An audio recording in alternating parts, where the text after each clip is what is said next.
നോക്കാൻ പോകുന്നത് ലോയുടെ chapter 2 registration of cooperative societies ആണ്.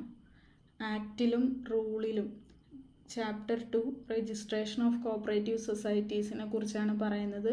സെക്ഷൻസ് വരുന്നത് സെക്ഷൻ 3 to 15 റൂള് 3 to 15 ആണ് ആ ചാപ്റ്ററിൽ വരുന്നത്. ആദ്യം സെക്ഷൻ 3 നോക്കാം. Section 3 registrar. സബ്സെക്ഷൻ 1 പറയുന്നത് government and officer of the state ഗവൺമെൻറ്റിനെ ഒരു രജിസ്ട്രാർ ഓഫ് കോപ്പറേറ്റീവ് സൊസൈറ്റി, കേരളത്തിന് മൊത്തമായിട്ട് ഒരു രജിസ്ട്രാർ ഓഫ് കോപ്പറേറ്റീവ് സൊസൈറ്റീനെ അപ്പോയിൻറ്റ് ചെയ്യും. ഗവൺമെൻറ്റാണ് അപ്പോയിൻറ്റ് ചെയ്യുന്നത്. ആ രജിസ്ട്രാർ എന്ന് പറയുന്നത് an officer of the state government ആയിരിക്കും. സബ്സെക്ഷൻ 2 പറയുന്നത് the government may by general or special order, ഏതെങ്കിലും ഓഫീസർ ഓഫ് ദി സ്റ്റേറ്റ് ഗവൺമെൻറ്റിനെ ഈ രജിസ്ട്രാറുടെ പവേഴ്സ് നൽകിക്കൊണ്ട്, അതായത് ജനറൽ ഓർ സ്പെഷ്യൽ ഓർഡർ വഴി പവേഴ്സ് നൽകിക്കൊണ്ട് രജിസ്ട്രാറുടെ ഡ്യൂട്ടീസ് ഡെലിഗേറ്റ് ചെയ്ത് നൽകാം. ആർക്കൊക്കെയാണ് ഡെലിഗേറ്റ് ചെയ്ത് നൽകുന്നത്? Any officer of the state government. അതായത് സബ്സെക്ഷൻ 1 ഗവൺമെൻറ് അപ്പോയിൻറ്റ് ചെയ്യുന്നു. ആരെയാണ് അപ്പോയിൻറ്റ് ചെയ്യുന്നത്? രജിസ്ട്രാർ ഓഫ് കോപ്പറേറ്റീവ് സൊസൈറ്റീസിനെ. രജിസ്ട്രാർ ഓഫ് കോപ്പറേറ്റീവ് സൊസൈറ്റീസ് എന്ന് പറയുന്നത് ആരായിരിക്കും? An officer of the state government ആയിരിക്കും. സബ്സെക്ഷൻ 2 ഡെലിഗേഷൻ ആണ് പറയുന്നത്. രജിസ്ട്രാറിൻ്റെ പവേഴ്സ് ഡെലിഗേറ്റ് ചെയ്ത് നൽകുന്നതിനെ പറ്റിയാണ് പറയുന്നത്. അത് government general or special order വഴി any officer of the state ഗവൺമെൻറ്റിനെ രജിസ്ട്രാറിൻ്റെ പവേഴ്സ് ഡെലിഗേറ്റ് ചെയ്ത് നൽകും. സെക്ഷൻ 4 നോക്കാം. Societies which may be registered, അല്ലെങ്കിൽ ഒബ്ജക്റ്റീവ്സ് ഓഫ് ദി സൊസൈറ്റീസ് എന്ന് ചോദിച്ചാലും സെക്ഷൻ 4 തന്നെയാണ് പറയുക. എങ്ങനെയുള്ള സൊസൈറ്റീസാണ് രജിസ്റ്റർ ചെയ്യേണ്ടത് എന്നാണ് പറയുന്നത്. എന്തിനു വേണ്ടിയിട്ടാണ് രജിസ്റ്റർ ചെയ്യുന്നത്? മെമ്പേഴ്സിൻ്റെ, സൊസൈറ്റിയുടെ മെമ്പേഴ്സിൻ്റെ എക്കണോമിക് ഇൻട്രസ്റ്റ്, പൊതു താല്പര്യങ്ങൾ, സാമ്പത്തിക താല്പര്യങ്ങൾ ഒക്കെ സംരക്ഷിക്കുന്നതിന് വേണ്ടിയിട്ട്. അതേപോലെ തന്നെ എക്കണോമിക്കലി അൺസൗണ്ട് ആയിട്ടുള്ള ഒരു സൊസൈറ്റി എന്ത് ചെയ്യാൻ പാടില്ല? രജിസ്റ്റർ ചെയ്യാൻ പാടില്ല എന്നാണ് അതിൻ്റെ അർത്ഥം. കോപ്പറേറ്റീവ് പ്രിൻസിപ്പിൾസ് അനുസരിച്ച് പ്രവർത്തിക്കുന്ന ഒരു സൊസൈറ്റി ആയിരിക്കണം. അതേപോലെ തന്നെ സെക്ഷൻ 4 പറയുന്നത് adverse effect on development of cooperative movement, അതായത് കോപ്പറേറ്റീവ് ഡെവലപ്മെൻറ്റിൻ്റെ അഡ്വേഴ്സായിട്ട് വരുന്ന രീതിയിലുള്ള സൊസൈറ്റീസ് ഒന്നും എന്ത് ചെയ്യാൻ പാടില്ല? രജിസ്റ്റർ ചെയ്യാൻ പാടില്ല. എക്കണോമിക്കലി അൺസൗണ്ട് ആയിട്ടുള്ള സൊസൈറ്റികൾ എന്ത് ചെയ്യാൻ പാടില്ല? രജിസ്റ്റർ ചെയ്യാൻ പാടില്ല. അപ്പോൾ ഒരു സൊസൈറ്റി രജിസ്റ്റർ ചെയ്യുന്നത് ആ സൊസൈറ്റിയുടെ മെമ്പേഴ്സിൻ്റെ സാമ്പത്തിക താല്പര്യങ്ങൾ അല്ലെങ്കിൽ പൊതു താല്പര്യങ്ങൾ പ്രാവർത്തികമാക്കാൻ വേണ്ടിയിട്ട്. അൺഎക്കണോമിക്കലായിട്ടുള്ള, അതായത് എക്കണോമിക്കലി അൺസൗണ്ട് ആയിട്ടുള്ള സൊസൈറ്റീസ് രജിസ്റ്റർ ചെയ്യാൻ പാടില്ല. അതേപോലെ തന്നെ കോപ്പറേറ്റീവ് മൂവ്മെൻറ്റിൻ്റെ ഡെവലപ്മെൻറ്റിനെ അഡ്വേഴ്സ്ലി എഫക്റ്റ് ചെയ്യുന്ന രീതിയിലുള്ള കോപ്പറേറ്റീവ് സൊസൈറ്റീസിനെയും രജിസ്റ്റർ ചെയ്യാൻ പാടില്ല. അതാണ് സെക്ഷൻ 4 പറയുന്നത്. Section 5 registration with limited liability only. അതിൽ സബ്സെക്ഷൻ 1 പറയുന്നത് ലിമിറ്റഡ് ലയബിലിറ്റി ആയിട്ടുള്ള സൊസൈറ്റീസ് മാത്രമേ രജിസ്റ്റർ ചെയ്യാൻ പാടുള്ളൂ. ലിമിറ്റഡ് ലയബിലിറ്റി ഉള്ള സൊസൈറ്റീസ് മാത്രമാണ് രജിസ്റ്റർ ചെയ്യാൻ പാടുള്ളൂ. സബ്സെക്ഷൻ 2 പറയുന്നത് വേർഡ് ലിമിറ്റഡ് ആയിരിക്കണം ഒരു കോപ്പറേറ്റീവ് സൊസൈറ്റിയുടെ നെയിമിൻ്റെ ലാസ്റ്റ് വേർഡ് എന്ന് പറയുന്നത്. അത് ഏത് ഇന്ത്യൻ ലാംഗ്വേജ് ആയാലും കുഴപ്പമില്ല. വേർഡ് ലിമിറ്റഡ് എന്ന അർത്ഥം വരുന്ന ഒരു വാക്കായിരിക്കണം അതിൻ്റെ പേരിൻ്റെ ലാസ്റ്റ് ഉണ്ടാവുക. ഇപ്പോൾ മലയാളത്തിലാണെങ്കിൽ ക്ലിപ്തം എന്ന് പറയും. അടുത്തത് സെക്ഷൻ 6 ആണ്. Application for registration of cooperative societies. Section 6 subsection 1 പറയാണ് an application for the registration of a cooperative society shall be made to the registrar in such form as may be prescribed and the applicant shall furnish to him such information about the society as he may require. അതായത് രജിസ്ട്രാർക്കാണ് application prescribed ഫോമിലുള്ള application കൊടുക്കേണ്ടത് ആർക്കാണ്? Registrar മുമ്പാകെയാണ് കൊടുക്കേണ്ടത്. Registrar ആവശ്യപ്പെടുന്ന എല്ലാ ഇൻഫോർമേഷൻസും ഈ ആപ്ലിക്കേഷൻ്റെ ഒപ്പം കൊടുക്കണം. സബ്സെക്ഷൻ 2 പറയുന്നത് every such application shall conform to the following requirements namely. അതായത് ആ ആപ്ലിക്കേഷൻ്റെ കൂടെ വേറെ എന്തൊക്കെയാണ് വേണ്ടത്? ക്ലോസ് എയിൽ പറയാണ് the application shall be accompanied by 3 copies of the proposed bylaws of the society. ഇപ്പോൾ സൊസൈറ്റി ഫോം ചെയ്യുന്നതിന് മുമ്പായിട്ട് അത് ഏത് രീതിയിൽ പ്രവർത്തിക്കണം എന്നുള്ള ഒരു ബൈലോ തയ്യാറാക്കും. അത് രജിസ്റ്റർ ചെയ്യുന്നതിന് മുമ്പ് അറിയപ്പെടുന്നതാണ് ഡ്രാഫ്റ്റഡ് ബൈലോ, അതായത് പ്രൊപ്പോസ്ഡ് ബൈലോ. അതിൻ്റെ 3 കോപ്പീസ് ഈ ആപ്ലിക്കേഷൻ്റെ ഒപ്പം വെച്ചിട്ടുണ്ടാവണം. ക്ലോസ് ബിയിൽ പറയാണ് where all the applicants are individuals the number of applicants shall not be less than 25, each of such person being a member of different family. അതായത് ഒരു society register ചെയ്യുമ്പോൾ individuals ആണ് പ്രൊമോട്ടേഴ്സ് എങ്കിൽ, ആപ്ലിക്കൻസ് ഇൻഡിവിജ്വൽസ് ആണെങ്കിൽ എന്ത് ചെയ്യാൻ പാടില്ല? 25 മെമ്പേഴ്സിന് കുറവ് അല്ലാത്ത ആളുകൾ അതിൽ സൈൻ ചെയ്തിട്ടുണ്ടായിരിക്കണം. ഈ 25 പേഴ്സൺസ് എന്ന് പറയുന്നത് ഫ്രം ഡിഫറെൻറ്റ് ഫാമിലി ആയിരിക്കണം. ഇനി ഈ ക്ലോസിൽ ഫാമിലി എന്ന് ഉദ്ദേശിക്കുന്നത്, മെമ്പർ ഓഫ് എ ഫാമിലി എന്ന് ഉദ്ദേശിക്കുന്നത് ഏതൊക്കെ റിലേഷൻഷിപ്പാണ്? Wife, husband, father, mother, grandfather, grandmother, stepfather, stepmother, son, daughter, stepson, stepdaughter, grandson, granddaughter, brother, sister, half brother, half sister and wife of brother or half brother. ഇത്രയും റിലേഷൻഷിപ്പാണ് family എന്നുള്ളതുകൊണ്ട് ഉദ്ദേശിക്കുന്നത്. അതായത് ഇപ്പോൾ ഒരു ആൾ മെമ്പറാണെങ്കിൽ ആളുടെ വൈഫോ അല്ലെങ്കിൽ സണ്ണോ ഡോട്ടറോ അങ്ങനെയുള്ള ആരും ഈ 25 മെമ്പേഴ്സ് എന്ന് പറഞ്ഞ് കാൽക്കുലേറ്റ് ചെയ്യുമ്പോൾ പിന്നെ ഇൻക്ലൂഡ് ആവില്ല. മെമ്പർ ആവാൻ പറ്റില്ല എന്നല്ല പറയുന്നത്, ഈ 25 മെമ്പേഴ്സിനെ കൗണ്ട് ചെയ്യുമ്പോൾ ഈ റിലേഷൻഷിപ്പിലുള്ളവരെ ഈ 25 എന്നുള്ള ഇതിൽ കൂട്ടില്ല. ഇനി ക്ലോസ് സിയിൽ പറയുന്നത് the application shall be signed by every one of the applicant who is an individual and by a person duly authorised on behalf of the government or any society or other body of person which is an applicant. ഇപ്പോൾ ഒരു individual അല്ല member ആയിട്ട് വരുന്നത്, sign ചെയ്തിരിക്കുന്നത് എങ്കിൽ അതൊരു വേറെ ഒരു സൊസൈറ്റി ആകാം, അല്ലെങ്കിൽ എന്തെങ്കിലും ബോഡി ഓഫ് കോർപ്പറേഷൻ ആവാം, ഗവൺമെൻറ് ആവാം.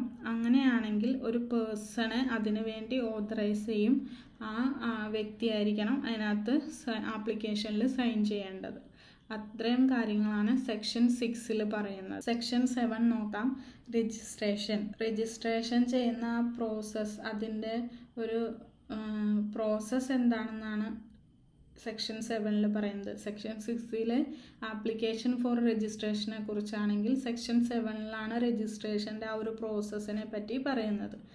സബ്സെക്ഷൻ 1 പറയാണ് if the registrar is satisfied that the application complies with the provisions of this act and the rule that the objects of the proposed society are in accordance with section 4, that the area of operation of the proposed society and the area of operation of another society of similar type do not overlap, that the proposed bylaws are not contrary to the provisions of this act and the rules. Registrar satisfied ആവാണ് application for the registration of cooperative societies. അത് application പരിശോധിച്ചതിന് ശേഷം ഇത് act റൂൾസിന് ഒന്നും വിരുദ്ധമല്ല, section 4 വിരുദ്ധമല്ല, അതേപോലെ similar ടൈപ്പായിട്ടുള്ള 2 cooperative societies, ഈ register ചെയ്യാൻ പോകുന്ന സൊസൈറ്റിയുടെ ഏരിയ ഓഫ് ഓപ്പറേഷൻ ഇതേ ടൈപ്പുള്ള വേറൊരു സൊസൈറ്റിയുടെ ഏരിയ ഓഫ് ഓപ്പറേഷനുമായിട്ട് ഓവർലാപ്പ് ചെയ്യുന്നില്ല എങ്കിൽ, അതേപോലെ പ്രൊപ്പോസ്ഡ് ബൈലോസ് ഈ ആക്റ്റിനും റൂളിനും ഒക്കെ വിധേയമായിട്ടുള്ളതാണ് എങ്കിൽ രജിസ്ട്രാർ എന്ത് തീരുമാനിക്കും? ഈ സൊസൈറ്റീനെ രജിസ്റ്റർ ചെയ്ത് നൽകാനായിട്ടുള്ള തീരുമാനം എടുക്കും. അതേപോലെ തന്നെ ഈ സൊസൈറ്റി എന്ത് ബിസിനസ്സാണോ ചെയ്യാൻ പോകുന്നത് അത് എന്തായിരിക്കണം? സൗണ്ട് ബിസിനസ് ആയിരിക്കണം. പിന്നെ ക്ലോസ് F പറയാണ് ക്രെഡിറ്റ് സൊസൈറ്റീസ് ആണെങ്കിൽ 2,50,000 നോൺ ക്രെഡിറ്റ് കോപ്പറേറ്റീവ് സൊസൈറ്റീസ് ആണെങ്കിൽ 1,00,000 റുപ്പീസും മിനിമം ഷെയർ ക്യാപിറ്റലായിട്ട് കളക്ട് ചെയ്തിട്ടുണ്ടായിരിക്കണം. ഈ എല്ലാ കണ്ടീഷൻസും ഓക്കെ ആണെങ്കിൽ, ഈ ആപ്ലിക്കേഷൻ പരിശോധിച്ച് രജിസ്ട്രാർ സാറ്റിസ്ഫൈഡ് ആണെങ്കിൽ, അതേപോലെ തന്നെ ഷെയർ ക്യാപിറ്റൽ കളക്ട് ചെയ്തിട്ടുണ്ട്, പറഞ്ഞിരിക്കുന്ന രീതിയിൽ ഷെയർ ക്യാപിറ്റലൊക്കെ കളക്ട് ചെയ്തിട്ടുണ്ടെങ്കിൽ രജിസ്ട്രാർ എന്ത് ചെയ്യും, 60 ഡേയ്സിനുള്ളിൽ date of receipt of application മുതൽ 60 ഡേയ്സിനുള്ളിൽ രജിസ്ട്രാർ എന്ത് ചെയ്യും, ഈ സൊസൈറ്റി രജിസ്റ്റർ ചെയ്ത് നൽകും. ഇനി ഈ മിനിമം ഷെയർ ക്യാപിറ്റൽ പറഞ്ഞ കൂട്ടത്തിൽ ഒരു കാര്യം കൂടി നോട്ട് ചെയ്യാനുണ്ട്. അതിൽ നിന്ന് കുറച്ച് സൊസൈറ്റീസിനെ ഒഴിവാക്കിയിട്ടുണ്ട്. നമ്മൾ പഠിച്ചു ക്രെഡിറ്റ് സൊസൈറ്റീസ് ആണെങ്കിൽ 2,50,000 നോൺ ക്രെഡിറ്റ് കോപ്പറേറ്റീവ് സൊസൈറ്റീസ് ആണെങ്കിൽ 1,00,000 റുപ്പീസുമാണ് ഷെയർ ക്യാപിറ്റൽ വേണ്ടത്. ഇനി കുറച്ച് സൊസൈറ്റീസിനെ ഈ മിനിമം ഷെയർ ക്യാപിറ്റൽ കളക്ട് ചെയ്യുന്ന കോൺട്രിബ്യൂഷനിൽ നിന്ന് ഒഴിവാക്കിയിട്ടുണ്ട്. അത് ഏത് സൊസൈറ്റീസൊക്കെ ആണെന്ന് വെച്ചാൽ ഷെഡ്യൂൾഡ് കാസ്റ്റ്, ഷെഡ്യൂൾഡ് ട്രൈബ്, അതേപോലെ fisheries, Vanitha, transgenders, primary Anand pattern milk cooperative societies, schools, colleges and traditional industrial cooperative societies. ഈ 7 ടൈപ്പ് സൊസൈറ്റീസിനെ ഇതിൽ നിന്നും എക്സംപ്റ്റ് ചെയ്തിട്ടുണ്ട്. ഇനി സബ്സെക്ഷൻ 2-ൽ പറയുകയാണ്, where the registrar refuses to register a society he shall communicate the order of refusal together with the reasons thereof within 15 days of such order to such of the applicants as may be prescribed. അതായത് registrar ഇനി ഈ application പരിശോധിച്ചതിന് ശേഷം ഇത് refuse ചെയ്യാനാണ് തീരുമാനിക്കുന്നത് എങ്കിൽ ആ തീരുമാനം എടുത്ത് 15 ഡേയ്സിനുള്ളിൽ ആ ഓർഡർ ഇട്ട് 15 ഡേയ്സിനുള്ളിൽ ആപ്ലിക്കൻസിനെ വിവരം അറിയിക്കണം. സബ്സെക്ഷൻ 3-ൽ പറയാണ്, an application for registration of a society shall be disposed of by the registrar within 60 days. 60 ദിവസത്തിനുള്ളിൽ എന്ത് ചെയ്യണം, ആപ്ലിക്കേഷൻ ഫോർ രജിസ്ട്രേഷൻ രജിസ്ട്രാർ എന്ത് ചെയ്തിരിക്കണം, ഡിസ്പോസ് ചെയ്തിരിക്കണം. അപ്പം 3 ഡേയ്സാണ് പഠിച്ചത്. 60 ദിവസത്തിനുള്ളിൽ എന്ത് രജിസ്റ്റർ ചെയ്യാനാണ് തീരുമാനിക്കുന്നത് എങ്കിൽ 60 ദിവസത്തിനുള്ളിൽ രജിസ്റ്റർ ചെയ്ത് നൽകണം. റെഫ്യൂസ് ചെയ്യുകയാണെങ്കിൽ ആ റെഫ്യൂസ് ചെയ്ത ഓർഡർ ഇട്ട ഡേറ്റ് മുതൽ 15 ഡേയ്സിനുള്ളിൽ ആപ്ലിക്കൻസുമായിട്ട് കമ്മ്യൂണിക്കേറ്റ് ചെയ്യണം. 60 ഡേയ്സിനുള്ളിലാണ് രജിസ്ട്രാർ ആപ്ലിക്കേഷൻ ഫോർ രജിസ്ട്രേഷൻ എന്ത് ചെയ്യേണ്ടത്, ഡിസ്പോസ് ചെയ്യേണ്ടത്. ഇനി സബ്സെക്ഷൻ 4 നോക്കാം. Where an application for registration of a society is not disposed within the time. Dispose ചെയ്തിട്ടില്ല, റെഫ്യൂസും ചെയ്തിട്ടില്ല, ഡിസ്പോസും ചെയ്തിട്ടില്ല. ആപ്ലിക്കേഷൻ കൊടുത്തിരിക്കുകയാണ്, പക്ഷെ ഡിസ്പോസ് ചെയ്തിട്ടില്ല, റെഫ്യൂസും ചെയ്തിട്ടില്ല. അങ്ങനെയാണെങ്കിൽ ആ ആപ്ലിക്കൻസിന് മേക്ക് എ റെപ്രസെൻറ്റേഷൻ, ഒരു റെപ്രസെൻറ്റേഷൻ കൊടുക്കാം, നിവേദനം കൊടുക്കാം. ആർക്ക് മുമ്പാകെ, ബിഫോർ രജിസ്ട്രാർ.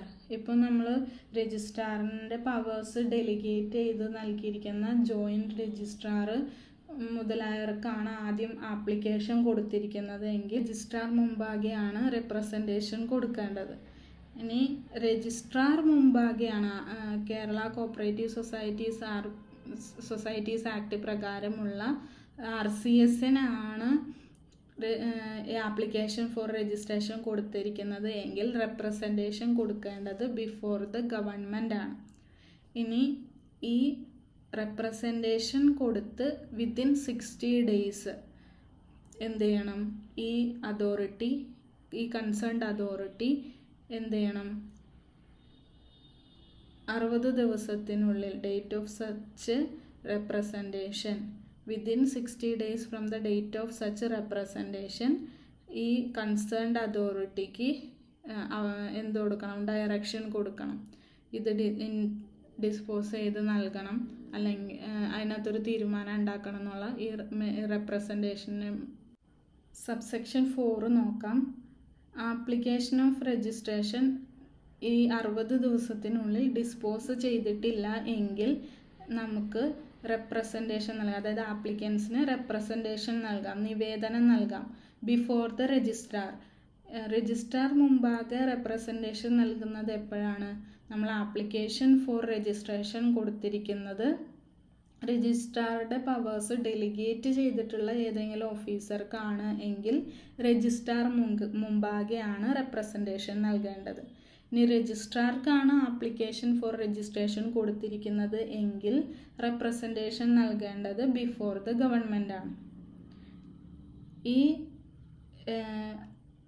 നിവേദനം കൊടുത്ത്, അതായത് റെപ്രസെൻറ്റേഷനും കൊടുത്ത് വിത്തിൻ 60 days കൺസേൺഡ് അതോറിറ്റി ഇതിന്മേലൊരു തീരുമാനം എടുക്കണം എന്നുള്ള ഡയറക്ഷൻ കൊടുക്കും. അതാണ് റെപ്രസെൻറ്റേഷനെ കുറിച്ച് പറയാനുള്ളത്. ഇനി അടുത്തത് നോക്കാനുള്ളത് റൂൾ 3 ആണ്. റൂൾ 3ൽ ആപ്ലിക്കേഷൻ ഫോർ രജിസ്ട്രേഷനെ കുറിച്ചാണ് പറയുന്നത്. നമ്മൾ സെക്ഷൻ 6ൽ പഠിച്ച കാര്യങ്ങളൊക്കെ തന്നെയാണ്. സെക്ഷൻ 6 റൂൾ 3ലാണ് ആപ്ലിക്കേഷൻ ഫോർ രജിസ്ട്രേഷൻ പറയുന്നത്. അപ്പോൾ section 6 rule 3 application for registration. Rule 3ൽ എന്തൊക്കെ കാര്യങ്ങളാണ് പറയുന്നതെന്ന് നോക്കാം. Every application for registration of a society under subsection 1 of section 6 shall be made in duplicate in form number 1 be accompanied by. അതായത് നമ്മൾ application കൊടുക്കുന്നത് ഡ്യൂപ്ലിക്കേറ്റ് 2 കോപ്പി കൊടുക്കണം. അത് ഫോം നമ്പർ 1ലായിരിക്കണം. അതിൻ്റെ കൂടെ എന്തൊക്കെ കാര്യങ്ങളാണ് വെക്കേണ്ടത്? ക്ലോസ് എയിൽ പറയാണ് 3 copies ഓഫ് പ്രൊപ്പോസ്ഡ് ബൈലോ വെക്കണം. ക്ലോസ് ബി ഒമിറ്റ് ചെയ്തിട്ടുണ്ട്, അപ്പോൾ അതുകൊണ്ട് അത് നോക്കണ്ട. ക്ലോസ് സിയിൽ പറയാണ് a list of persons in duplicate who have contributed share capital together with the amount contributed and entrance fee is paid by each of them. അതായത് ഏതൊക്കെ ആളുകളാണോ ഷെയർ ക്യാപിറ്റൽ കോൺട്രിബ്യൂട്ട് ചെയ്തിട്ടുള്ളത് അവരുടെ പേര്, അവരെത്ര രൂപ കൊടുത്തു, എൻട്രൻസ് ഫീ, അങ്ങനെയുള്ള കാര്യങ്ങളടങ്ങിയ ലിസ്റ്റ്, അതിൻ്റെ 2 കോപ്പി വേണം. ക്ലോസ് ഡിയിൽ പറയാണ് the scheme showing the details regarding economic soundness of proposed society. അതായത് ഈ സൊസൈറ്റി എന്ത് ഒരു ബിസിനസ്സാണ് ചെയ്യാൻ പോകുന്നത്, അതിനെക്കുറിച്ചുള്ള അത് ആ ബിസിനസ് നടത്തി കഴിഞ്ഞാൽ സൊസൈറ്റിക്ക് ലാഭമുണ്ടാവുമോ, എന്താണ് ആ സൊസൈറ്റി ചെയ്യാൻ ഉദ്ദേശിക്കുന്നത് എന്നൊക്കെ ഉൾക്കൊള്ളിച്ചു കൊണ്ടുള്ള ഒരു സ്കീം, അതാണ് ക്ലോസ് ഡിയിൽ പറയുന്നത്. അത് ഈ ആപ്ലിക്കേഷൻ ഓഫ് രജിസ്ട്രേഷൻ്റെ ഒപ്പം വെക്കണം. പിന്നെ ക്ലോസ് ഇയിൽ പറയാണ് court fee stamp ₹5 court fee stamp വെക്കണം. വെൻ ദ സബ്സെക്ഷൻ 2ൽ പറയാണ് when the applicants are individuals the application shall be signed by not less than 25 persons from different family. അതായത് നമ്മൾ സെക്ഷൻ 6ൽ പഠിച്ചത് തന്നെയാണ്. ഡിഫറെൻറ്റ് ഫാമിലിയിൽ നിന്നുള്ള കുറഞ്ഞത് എത്ര പേര് വേണം? 25 persons എങ്കിലും വേണം. സബ് റൂൾ 3ൽ പറയാണ് where any member of a society is to be registered is a registered society. ഒരു രജിസ്റ്റേർഡ് സൊസൈറ്റി തന്നെയാണ് മെമ്പറായിട്ട് വരുന്നത് എങ്കിൽ ആ സൊസൈറ്റിയുടെ കമ്മിറ്റിയിൽ റെസല്യൂഷൻ പാസ്സാക്കിയതിൻ്റെ ഒരു കോപ്പി കൂടി ആപ്ലിക്കേഷൻ്റെ ഒപ്പം വെക്കണം. അതേപോലെ സബ് റൂൾ 4ൽ പറയുന്നത് മെമ്പറായിട്ട് വരുന്നത് ഒരു ബോഡി അല്ലെങ്കിൽ സ്റ്റാറ്റ്യൂട്ടറി ഒരു നോൺ സ്റ്റാറ്റ്യൂട്ടറി കമ്മിറ്റി അല്ലെങ്കിൽ കോർപ്പറേഷൻ ഒക്കെ ആണെങ്കിൽ അവിടെ നിന്ന് ഓതറൈസ് ചെയ്ത ഒരു പേഴ്സൺ ആയിരിക്കും. അവരുടെ കയ്യിലും ഈ ഒരു കോപ്പി ഓഫ് റെസല്യൂഷൻ വേണം. അതായത് ആ ഒരു കോപ്പി ഓഫ് റെസല്യൂഷൻ കൂടി എന്ത് ചെയ്യണം? ഈ ആപ്ലിക്കേഷൻ്റെ ഒപ്പം വെച്ച് കൊടുക്കണം. പിന്നെ സബ് റൂൾ 5ൽ പറയാണ് the application shall be send to the registrar by. എങ്ങനെയാണ് രജിസ്ട്രാർക്ക് ആപ്ലിക്കേഷൻ നൽകേണ്ടത്? രജിസ്റ്റേർഡ് പോസ്റ്റ് വഴി അല്ലെങ്കിൽ delivered in office in person. ഓഫീസിൽ നേരിട്ട് കൊണ്ടുപോയി കൊടുക്കുകയോ രജിസ്റ്റേർഡ് പോസ്റ്റ് വഴിയോ അയക്കാം. ഇനി സബ് റൂൾ 6ൽ പറയാണ് every application shall be accompanied by challan receipt for having remitted registration fee. Registration fee അടച്ചതിൻ്റെ ചലാൻ റെസിപ്റ്റ് കൂടി വയ്ക്കണം. ഫീസ് എങ്ങനെയാണ് വരുന്നതെന്നാണ് അടുത്തത് പറയുന്നത്. രജിസ്ട്രേഷൻ ഫീ എങ്ങനെയാണ്? ഏരിയ ഓഫ് ഓപ്പറേഷൻ അനുസരിച്ചാണ് രജിസ്ട്രേഷൻ ഫീസ് വരുന്നത്. വിത്തിൻ എ താലൂക്കാണ് വരുന്നതെങ്കിൽ ₹2500 ആണ് വരുന്നത്. ഇനി area of operation A taluk and above but less than A district ആണെങ്കിൽ ₹5,000 ആണ് വരുന്നത്. ഡിസ്ട്രിക്റ്റ് ആണ് ഏരിയ ഓഫ് ഓപ്പറേഷൻ എങ്കിൽ ₹6,250 ആണ് വരുന്നത്. മോർ ദാൻ എ ഡിസ്ട്രിക്റ്റ് ആണെങ്കിൽ 12,500 ആണ് വരുന്നത്. ഇനി സ്കൂൾ കോളേജ് കോപ്പറേറ്റീവ് സൊസൈറ്റീസിന് 100-ഉം SC/ST വുമൺ സൊസൈറ്റീസിന് 500-ഉമാണ് രജിസ്ട്രേഷൻ ഫീസ് വരുന്നത്. അത് നമ്മൾ എവിടെ അടയ്ക്കേണ്ടത്? ട്രഷറിയിലാണ്, ഗവൺമെൻറ് ട്രഷറിയിലാണ് അടയ്ക്കേണ്ടത്. ഇതാണ് ഫീസ് വരുന്നത്. ഇനി സബ് റൂൾ 7-ൽ പറയാണ് every application for the registration of a cooperative society shall be submitted and processed through online or on physical mode. ഇപ്പോൾ ഓൺലൈനായിട്ടും അല്ലെങ്കിൽ ഫിസിക്കൽ മോഡിലും എന്ത് ചെയ്യാം? രജിസ്ട്രേഷൻ ഓഫ് എ കോപ്പറേറ്റീവ് സൊസൈറ്റിയുടെ ആപ്ലിക്കേഷൻ കൊടുക്കാം. അടുത്തത് റൂൾ 4 ആണ്. റൂൾ 4 സെക്ഷൻ 7 റൂൾ 4 ആണ് രജിസ്ട്രേഷൻ വരുന്നത്. സെക്ഷൻ 7 റൂൾ 4 ആണ് രജിസ്ട്രേഷൻ വരുന്നത്. രജിസ്ട്രേഷൻ്റെ പ്രോസസ്സ് എങ്ങനെയാണ് വരുന്നതെന്നാണ് പറയുന്നത്. ഈ ആപ്ലിക്കേഷൻ ഫോർ രജിസ്ട്രേഷൻ രജിസ്ട്രാറുടെ കയ്യിൽ കിട്ടിക്കഴിഞ്ഞാൽ രജിസ്ട്രാർ ഫോം നമ്പർ 2-ൽ സീരിയൽ നമ്പർ നൽകി റെസിപ്റ്റ് അക്നോളജ്മെൻറ്റ് നൽകിയിട്ട് ഫോം നമ്പർ 2-ൽ സീരിയൽ നമ്പർ ഇട്ട് എഴുതി വയ്ക്കും. ഫോം നമ്പർ 2 എന്താണെന്ന് അപ്പോൾ മനസ്സിലായല്ലോ. ഇനി അടുത്ത് പറയാണ് registrar shall then examine the application പരിശോധിക്കും and bylaws in order to satisfy that the conditions in clause A to F of section 7 and rule 3 are satisfied. Rule 3-ലും അതേപോലെ സെക്ഷൻ 7 ക്ലോസ് A മുതൽ F വരെയുള്ള കാര്യങ്ങളും പാലിക്കുന്നുണ്ടോ എന്നുള്ളത് രജിസ്ട്രാർ check ചെയ്യും. The registrar may call for such further information or make such enquiry as he may deem necessary or direct the chief promoter to make such modifications in the proposed bylaws as he may deem fit. അതായത് രജിസ്ട്രാർക്ക് ഇനിയും കൂടുതൽ എന്തെങ്കിലും informations ആവശ്യമാണെങ്കിൽ ഈ ആപ്ലിക്കൻസിൻ്റെ അടുത്ത് ചോദിക്കാം. അടുത്തത് close 5-ൽ പറയാണ് if the registrar is satisfied that the proposed society has complied with the all requirements he may request the chief promoter to submit a certificate from the financing bank stating credit balance by way of depositing the initial share capital collected from the promoting members in favor of the proposed society as per section 7, and he may register the society and its bylaws and issue the society free of cost a certificate of registration in form number 3 signed by himself and bearing his official seal along with the certified copy of the bylaws as approved and registered by him. അതായത് രജിസ്ട്രാർക്ക് ഈ registrar ആവശ്യപ്പെടുന്ന എല്ലാ ഇൻഫോർമേഷൻസും കിട്ടിക്കഴിഞ്ഞാൽ request ചെയ്യാം. അതായത് രജിസ്ട്രാർക്ക് ഈ സൊസൈറ്റിയുടെ chief പ്രൊമോട്ടറിൻ്റെ അടുത്ത് ആവശ്യപ്പെടാം ഫിനാൻസിയൽ ബാങ്കിൽ നിന്നും ഒരു സർട്ടിഫിക്കറ്റ് സബ്മിറ്റ് ചെയ്യാനായിട്ട്. അതായത് ഇനീഷ്യൽ ഷെയർ ക്യാപിറ്റൽ കളക്ട് ചെയ്തത് ഈ ഫിനാൻസിങ് ബാങ്കിൽ ഡെപ്പോസിറ്റ് ചെയ്തിട്ടുണ്ട് എന്ന് കാണിക്കുന്ന ആ ക്രെഡിറ്റ് ബാലൻസ് കാണിക്കുന്ന ഒരു സർട്ടിഫിക്കറ്റ് സബ്മിറ്റ് ചെയ്യാനായിട്ട് ചീഫ് പ്രൊമോട്ടറിൻ്റെ അടുത്ത് രജിസ്ട്രാർക്ക് ആവശ്യപ്പെടാം.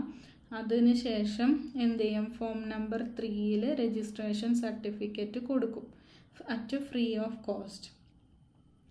അതിൻ്റെ ഒപ്പം എന്ത് കൊടുക്കും? സീൽ വെച്ച് സർട്ടിഫൈ ചെയ്ത കോപ്പീസ് ഓഫ് ബൈലോസും രജിസ്ട്രേഷൻ നമ്പർ ഡേറ്റ് ഒക്കെയാണ് ഈ സർട്ടിഫിക്കറ്റിൽ ഉണ്ടാവുക. ഈ ഫോം നമ്പർ 3 ആണ് രജിസ്ട്രേഷൻ സർട്ടിഫിക്കറ്റ് വരുന്നത്. അതേപോലെ സർട്ടിഫൈ ചെയ്ത കോപ്പീസ് ഓഫ് ബൈലോസും കൊടുക്കും. അതായത് സൊസൈറ്റി രജിസ്റ്റർ ചെയ്യാൻ തീരുമാനിച്ചു കഴിഞ്ഞാൽ ചീഫ് പ്രൊമോട്ടറുടെ അടുത്ത് ഈ ഫിനാൻസിങ് ബാങ്കിൽ കളക്ട് ചെയ്ത ഇനീഷ്യൽ ഷെയർ ക്യാപിറ്റൽ ഡെപ്പോസിറ്റ് ചെയ്തു എന്ന് കാണിക്കുന്ന, അതിൻ്റെ ക്രെഡിറ്റ് ബാലൻസ് കാണിക്കുന്ന ഒരു സർട്ടിഫിക്കറ്റ് സബ്മിറ്റ് ചെയ്യാൻ രജിസ്ട്രാർ ആവശ്യപ്പെടും. അതിനുശേഷം ബാക്കി എല്ലാ കാര്യങ്ങളും സാറ്റിസ്ഫൈഡ് ആണെങ്കിൽ at free of cost form number 3-ൽ രജിസ്ട്രേഷൻ സർട്ടിഫിക്കറ്റ് നൽകും. അതായത് രജിസ്ട്രേഷൻ സർട്ടിഫിക്കറ്റ് ഫോം നമ്പർ 3 ആണ്. ഈ രജിസ്ട്രേഷൻ സർട്ടിഫിക്കറ്റിൻ്റെ ഒപ്പം തന്നെ സർട്ടിഫൈഡ് കോപ്പീസ് ഓഫ് ബൈലോസും കൂടി കൊടുക്കും. രജിസ്ട്രേഷൻ സർട്ടിഫിക്കറ്റിൽ എന്തൊക്കെയാണുള്ളത്? Registration number, date of registration of society, അതൊക്കെയാണ് ഉണ്ടാവുക. ഇനി ക്ലോസ് 5-ൽ പറയാണ്, if the registrar is satisfied that the proposed society will not fulfil the economic interest of the public, the registrar shall pass an order of refusal together with reasons. അതായത് ആ സൊസൈറ്റിയുടെ application for registration പരിശോധിച്ചതിന് ശേഷം അത് സാമ്പത്തികമായ താല്പര്യങ്ങൾക്ക്, മെമ്പേഴ്സിൻ്റെ സാമ്പത്തികമായ താല്പര്യങ്ങൾക്ക് വിരുദ്ധമാണ്, അല്ലെങ്കിൽ ആക്ട്, റൂൾ, ബൈലോസിനൊക്കെ വിരുദ്ധമായിട്ട് പ്രവർത്തിക്കുന്ന രീതിയിലാണ് എന്ന് തോന്നിക്കഴിഞ്ഞാൽ റെഫ്യൂസൽ, ഓർഡർ ഓഫ് റെഫ്യൂസൽ ഇടാം. പക്ഷെ അതിൻ്റെ കാരണം കൂടി എന്തിൽ കാണിക്കണം? ഈ ഓർഡറിൽ കാണിക്കണം. എന്നിട്ട് രജിസ്റ്റേർഡ് പോസ്റ്റ് അല്ലെങ്കിൽ സ്പീഡ് പോസ്റ്റ് അല്ലെങ്കിൽ കൊറിയർ സർവീസ് വഴി ഈ ആപ്ലിക്കൻസിനെ ഇത് അറിയിക്കണം. ഈ കൊറിയർ സർവീസ് എന്ന് പറയുമ്പോൾ എന്താണ്? അത് high court of Kerala, government of Kerala approve ചെയ്തിരിക്കുന്ന കൊറിയർ സർവീസ് വഴി എത്ര ദിവസത്തിനുള്ളിൽ? 15 ദിവസത്തിനുള്ളിൽ അത് കമ്മ്യൂണിക്കേറ്റ് ചെയ്യണം. ഇനി അടുത്തത് ക്ലോസ് 6-ൽ പറയാണ്, any decision to register the society under sub rule 4 or any refusal of an application for registration of a society under sub rule 5 shall be made within 60 days from the date of receipt of application. The application കിട്ടിയ date മുതൽ 60 ദിവസത്തിനുള്ളിൽ എന്ത് ചെയ്യണം? ഈ refuse ചെയ്യുന്ന തീരുമാനം എടുക്കണം. 60 ദിവസത്തിനുള്ളിലാണ് ഈ ആപ്ലിക്കേഷൻ ഫോർ രജിസ്ട്രേഷൻ എന്ത് ചെയ്യേണ്ടത്? ഡിസ്പോസ് ചെയ്യേണ്ടത്. ഇനി ക്ലോസ് 7-ൽ പറയാണ്, A copy of certificate of registration together with copy of bylaws. Registration സർട്ടിഫിക്കറ്റും ബൈലോസിൻ്റെയും കോപ്പി ആർക്കൊക്കെ അയച്ചു കൊടുക്കണം? Financing bank, central or apex society, CCU, SCU, ഇത്രയും പേർക്ക് അതിൻ്റെ ഒരു കോപ്പി അയച്ചു കൊടുക്കണം.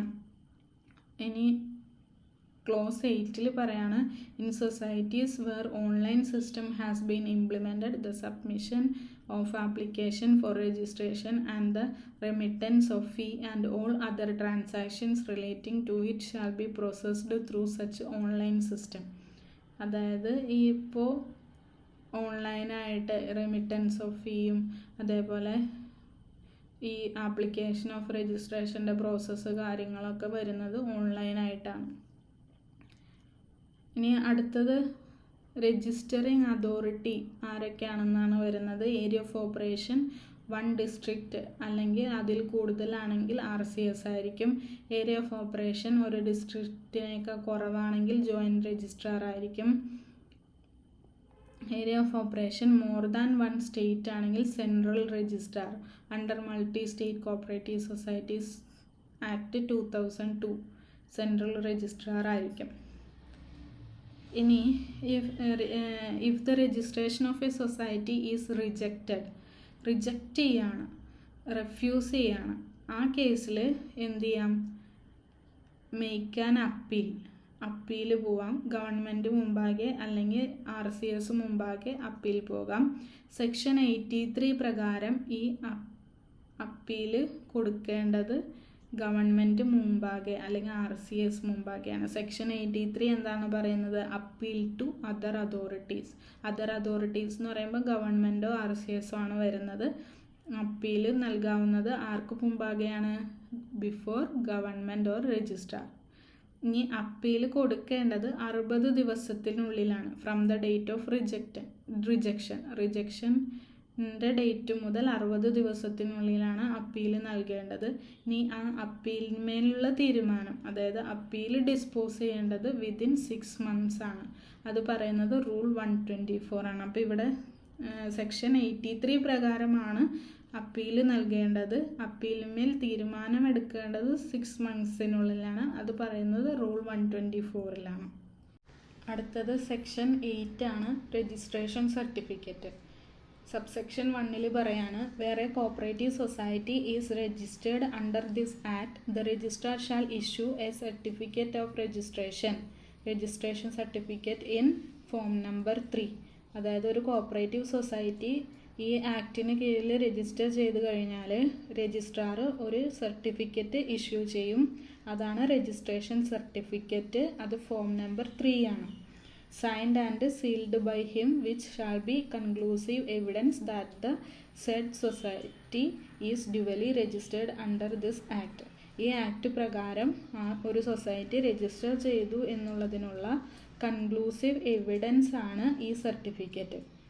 സബ്സെക്ഷൻ 2 പറയാണ്, notwithstanding anything contained in subsection 1 where the registrar is satisfied that the original registration certificate is irrecoverably lost and the duplicate certificate could not be issued as the files or records regarding the registration of the cooperative society was lost after registration, the registrar shall issue a certificate stating the registration number and date of registration of a cooperative society on the basis of the details available in the audit certificate and the records available with the registrar, signed and sealed by him, which shall be conclusive proof that the said society is duly registered and it shall be treated as a certificate of registration.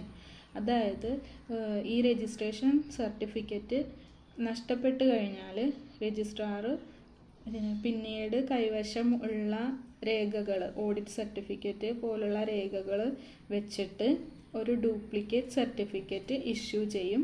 അതിനകത്ത് register നമ്പറും ഡേറ്റും ഒക്കെ ഉണ്ടാവും. അതാണ് duplicate registration certificate. അത് issue ചെയ്യും എന്ന് പറയുന്നതാണ് സബ്സെക്ഷൻ 2 ഉള്ളത്. ഇനി rule 4A, manner of issuing certificate if the registration certificate is irrecoverably lost. അതായത് the certificate to be issued by the registrar under subsection 2 of section 8 shall be in form number 3A. Subsection 2 പറഞ്ഞത് എന്താണ്? Duplicate സർട്ടിഫിക്കറ്റിനെ പറ്റിയാണ്. ആ duplicate certificate issue ചെയ്യുന്ന form നമ്പറാണ് form number 3A. Form number 3A. Form number 3 എന്ന് പറയുന്നത് registration certificate ആണ്. Form number 3A എന്ന് പറയുന്നത് ഡ്യൂപ്ലിക്കേറ്റ് സർട്ടിഫിക്കറ്റ് ഓഫ് രജിസ്ട്രേഷൻ ആണ്. അപ്പോൾ ഈ ഡ്യൂപ്ലിക്കേറ്റ് സർട്ടിഫിക്കറ്റ് ഓഫ് രജിസ്ട്രേഷൻ പറയുന്നത് section 8 subsection 2 rule 4A form number 3A section 8 subsection 2 rule 4A form 3A എന്താണ്? ഡ്യൂപ്ലിക്കേറ്റ് സർട്ടിഫിക്കറ്റ് ഓഫ് രജിസ്ട്രേഷൻ ആണ്. ഈ പാർട്ടിൽ ഇത്രയും സെക്ഷൻസ് ആണ് ഉൾപ്പെടുത്തിയിട്ടുള്ളത്. ഈ ചാപ്റ്റർ 2 ബാക്കി അടുത്ത പാർട്ടായിട്ട് ചെയ്യുന്നതാണ്. അപ്പോൾ ഈ ക്ലാസ്സുകൾ നിങ്ങൾക്ക് മനസ്സിലാവുന്നുണ്ടെങ്കിൽ സബ്സ്ക്രൈബ് ചെയ്യുക, ഷെയർ ചെയ്യുക, ഡൗട്ട്സ് ഉണ്ടെങ്കിൽ കമൻറ്റ് ചെയ്യുക. Thank you.